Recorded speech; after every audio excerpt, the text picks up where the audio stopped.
Assalamualaikum warahmatullahi wabarakatuh. Welcome back to our YouTube channel.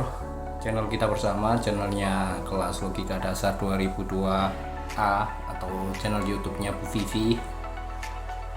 Di sini again aku akan menjelaskan materi atau aku akan membawakan materi yaitu definisi. Kalau sebelumnya kan kita sudah mengerti, yaitu pengertian dari pengertian, makna dari pengertian.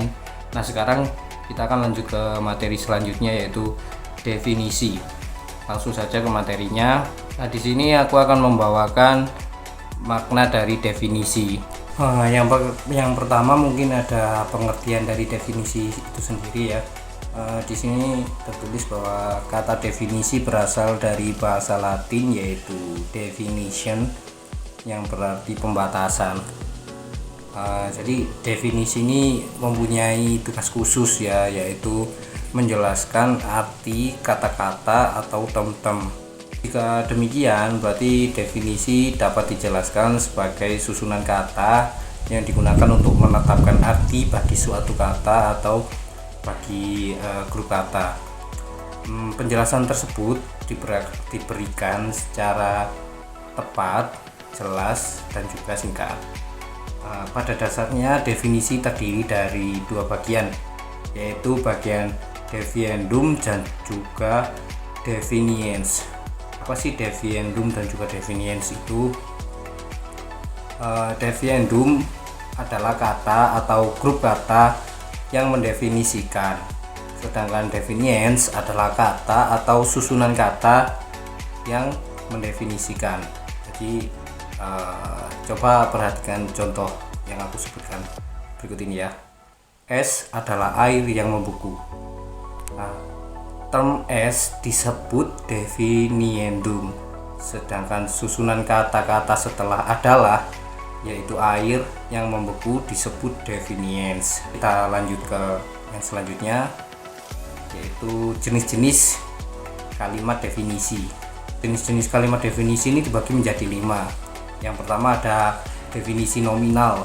Berdasarkan situs Stanford Encyclopedia of Philosophy, definisi nominal adalah definisi yang menjelaskan arti suatu istilah yang berisi informasi cukup untuk memberikan pemahaman tentang istilah tersebut. Definisi nominal merupakan definisi yang sederhana karena bisa berupa penjelasan sinonim suatu istilah saja. Misalnya contohnya nih, atlet adalah olahragawan, seruling adalah alat musik tiup, amfibi adalah hewan yang hidup di darat dan juga di air. Nah, itu adalah definisi nominal. Yang selanjutnya ada definisi paradigmatis. Definisi paradigmatis ini adalah seperangkat asumsi yang menyeluruh dan saling berhubungan tentang sifat realitas, sehingga kalimat definisi paradigmatis adalah kalimat yang berisi nilai-nilai yang dipandang seseorang dan bertujuan untuk memengaruhi pembacanya, jadi untuk didoktrin. Contohnya itu seperti ini. Buku tersebut ditulis dengan sangat kreatif sehingga menarik untuk dibaca. Nah, gitu kan, kita mempengaruhi seseorang untuk membaca buku itu. Atau contoh lagi, tidak baik bagi anak perempuan untuk keluar malam karena banyak bahaya saat malam. Nah, jadi kita mempengaruhi anak-anak perempuan untuk tidak keluar malam. Nah, selanjutnya yaitu definisi luas. Definisi luas ini yaitu merupakan kalimat yang menjelaskan suatu objek secara umum dan dapat diterima oleh masyarakat luas. Kalimat definisi luas biasanya berisi fakta yang singkat, padat, jelas, dan juga aktual. Contohnya itu kayak kerangka tubuh manusia tersusun dari 206 tulang dengan bentuk dan fungsi yang berbeda-beda. Nah, itu kan fakta ya. Yang selanjutnya adalah definisi formal. Kalimat definisi formal berisi kalimat penjelasan yang disusun berdasarkan logika yang dapat diterima karena sesuai dengan yang berlaku di masyarakat. Kalimat definisi formal juga disebut dengan definisi terminologis yang tidak mengandung perumpamaan dan memiliki dua makna atau menggabungkan dua frasa. Contoh dari kalimat definisi formal ini mungkin yang pertama, manusia merupakan makhluk hidup yang paling pintar karena memiliki akal. Contoh lagi mungkin, geologi berasal dari bahasa Yunani geo yang berarti bumi dan logos yang berarti alasan. Contoh terakhir mungkin, kepramukaan adalah kegiatan di luar sekolah yang bertujuan membentuk karakter unggul siswa. Nah, itu contoh-contoh dari definisi formal. Yang terakhir ada definisi operasional.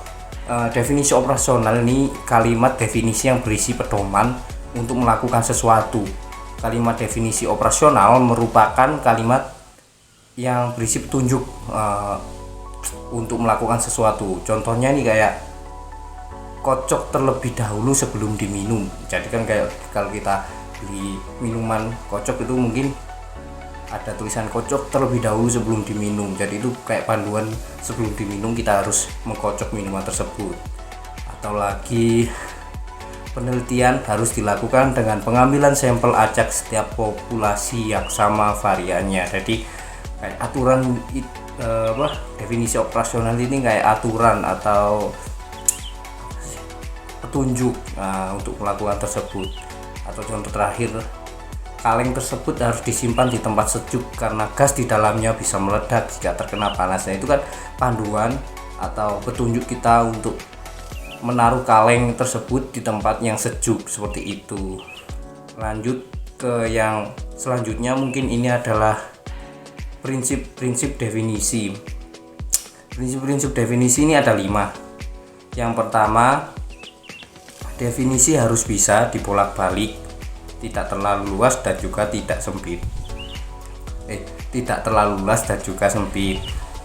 Yang kedua ada definisi tidak boleh dinyatakan secara negatif. Yang ketiga, definiendum tidak boleh masuk dalam definiens. Kayak yang di awal tadi kan ada definiendum dan juga definiens.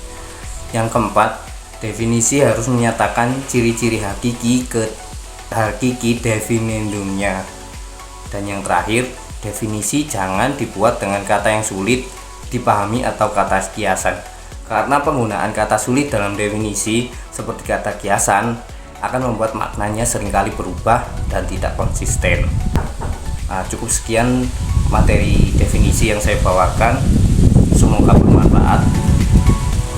Terima kasih. Wassalamualaikum warahmatullahi wabarakatuh.